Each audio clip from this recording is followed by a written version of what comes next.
Selamat pagi, selamat bertemu kembali dengan Rama Channel. Kembali Rama Channel melanjutkan perjalanan kerajaan Kediri setelah Sri Kameswara.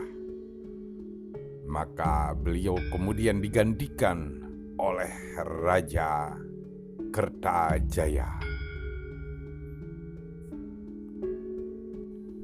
Raja Kertajaya memerintah kerajaan Kediri sejak tahun 1194 Masehi sampai 1222 Masehi saat beliau kalah dalam perang di Desa Gander melawan Tumapel. Dan saat itulah kerajaan Kediri runtuh. Beliau yang tercatat di dalam negara Kertagama, beliau juga tercatat di dalam Pararaton dengan sebutan Prabu Dandang Gendis. Beliau juga muncul di dalam Prasasti Galunggung yang berangka tahun 1194 Masehi, Prasasti Kemulan pada 1194 Masehi, Prasasti Palah pada tahun 1197 Masehi, dan Prasasti Wates Kulon yang berangka tahun 1205 Masehi.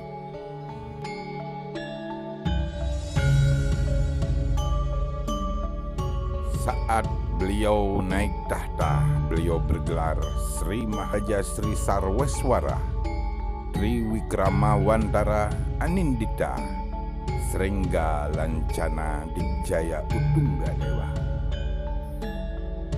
Beliau terkenal sebagai seorang raja yang mempunyai kemampuan dalam olah kedikjayaan, sehingga beliau menjadi raja yang cenderung sangat kejam. Dengan segala kemampuannya, beliau berharap semua orang harus tunduk dan patuh kepadanya. Dan pada akhirnya, beliau ingin dianggap sejajar dengan para dewa dan meminta seluruh pendeta dan para biksu yang ada di wilayah beliau untuk memuja beliau, untuk menyembah beliau. Dan beliau hanya mengaku kalah hanya dengan Dewa Siwa.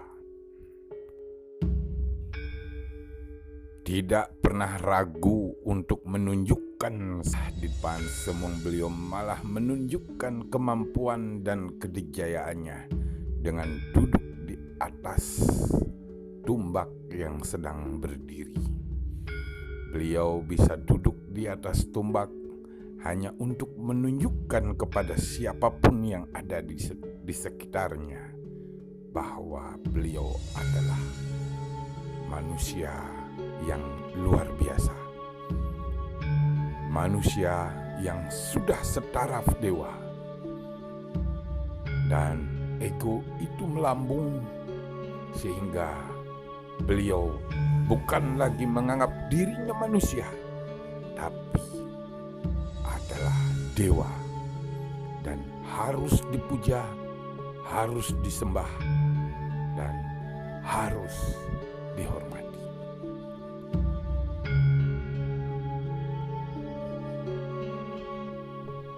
Hal ini jelas bertentangan dengan prinsip-prinsip serada atau keimanan yang dimiliki oleh para pendeta dan juga masyarakat secara umumnya.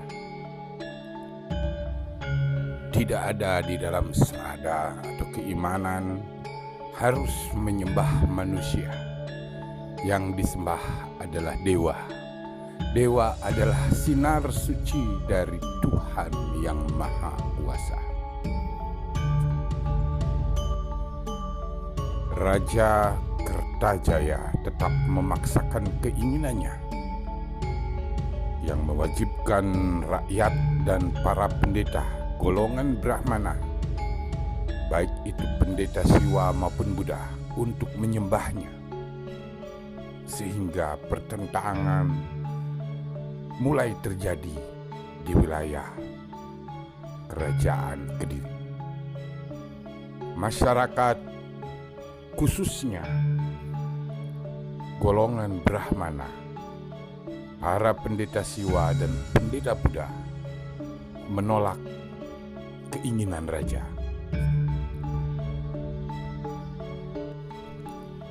Hal ini membuat banyak para pendeta yang menolak akhirnya melarikan diri dari Kerajaan Kediri, dari wilayah Kediri, dan mulai menuju ke daerah Tumapel, di mana di saat itu Tumapel sedang dipimpin oleh seorang aku yang bernama Ken Arok. Semakin hari semakin banyak pendeta dan para biksu, juga masyarakat yang berbondong-bondong meminta perlindungan kepada aku Tumapel Ken Arok. Dan mereka semua menganggap Ken Arok mampu melindungi mereka. Para pendeta juga memberikan anugerah gelar kepada Ken Arok dengan sebutan Bataragu.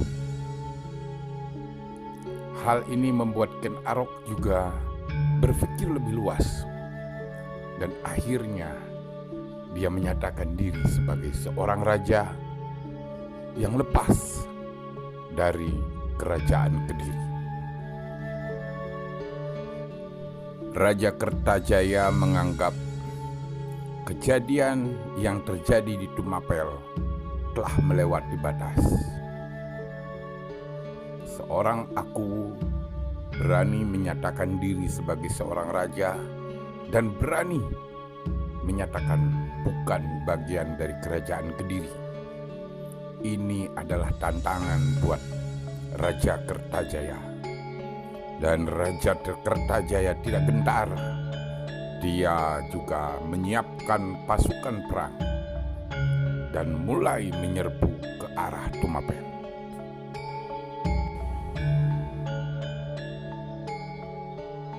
Pasukan Kediri dipimpin oleh Panglima Perang Kediri Mahisa Walungan, yang tidak lain adalah adik dari Kertajaya sendiri, dan juga Gubar Baleman.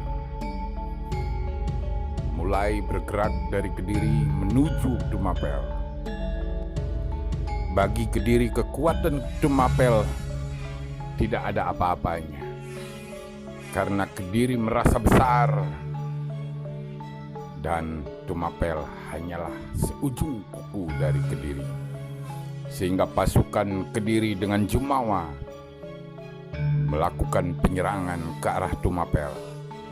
Tidak tahu bahwa Tumapel saat itu telah dimobilisasi dengan baik oleh Raja baru Ken Arok yang didukung oleh banyak masyarakat dan juga para pendeta dan biksu.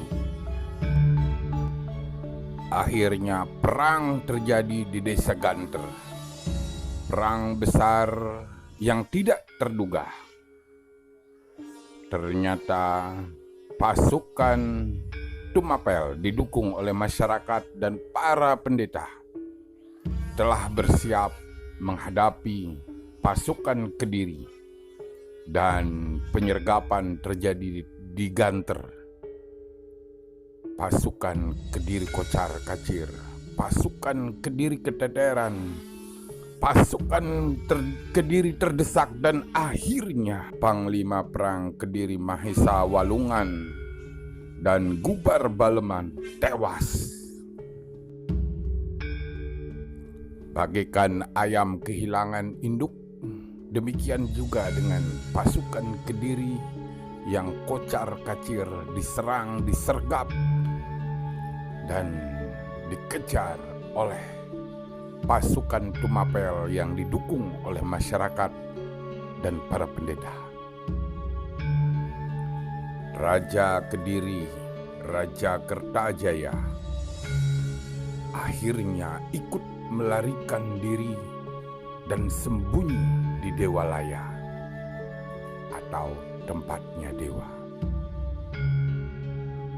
Ini diasumsikan saat itu Raja Kertajaya bersama dengan para pengawal setianya lari bersembunyi di dalam sebuah candi, atau kemungkinan tewas sehingga sudah masuk ke alam kahyangan.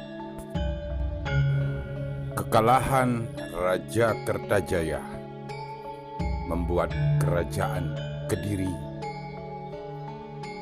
kalah menjadi bawahan dari Tumapel. Sejak tahun 1222, kerajaan Kediri adalah kerajaan bawahan di bawah Tumapel. Kerajaan Tumapel yang memenangkan peperangan melawan Kediri menguasai seluruh wilayah bekas wilayah kerajaan Kediri dan menjadi raja besar dengan gelar Sri Raja Sabatara Sang Apurwa Bumi, atau di dalam negara Kertagama disebut dengan Sri Rangga Rajasa. Tercatat di dalam negara Kertagama bahwa setelah menjadi kerajaan bawahan, putra Kertajaya yaitu Jayasaba diangkat sebagai Bupati Kediri. Kemudian pada tahun 1258 Masehi, Jayasaba digantikan oleh anaknya yaitu Sastrajaya. Di tahun 1271 Masehi, Sastrajaya kemudian digantikan oleh anak beliau yaitu Jayakatwang. Jayakatwang yang kemudian dikenal sebagai Bupati Gelang-Gelang, yang pada tahun 1292 beliau melakukan pemberontakan saat pemerintahan kerajaan Prabu Kertanegara. Beliau memberontak pada kerajaan Singosari dan membuat Singosari hancur. Jayakatwang kembali mendirikan kerajaan Kediri yang memang merupakan kerajaan para leluhurnya. Namun, zaman kerajaan Jayakatwang hanya berumur pendek, hanya setahun. Di tahun 1293 Masehi, Raja Jayakatwang, kerajaan Kediri, diserang oleh kolaborasi antara pasukan Mongol dan pasukan Raden Wijaya. Dalam peperangan ini, Kediri ditaklukkan, dikalahkan. Prabu Jayakatwang ditangkap dan ditawan oleh pasukan Mongol. Kediri yang sempat kembali bangkit hanya berumur setahun dan akhirnya tenggelam. Kerajaan telah berganti dan saat inilah muncul kerajaan baru yang dipimpin oleh Raden Wijaya, yaitu Majapahit. Wassalam.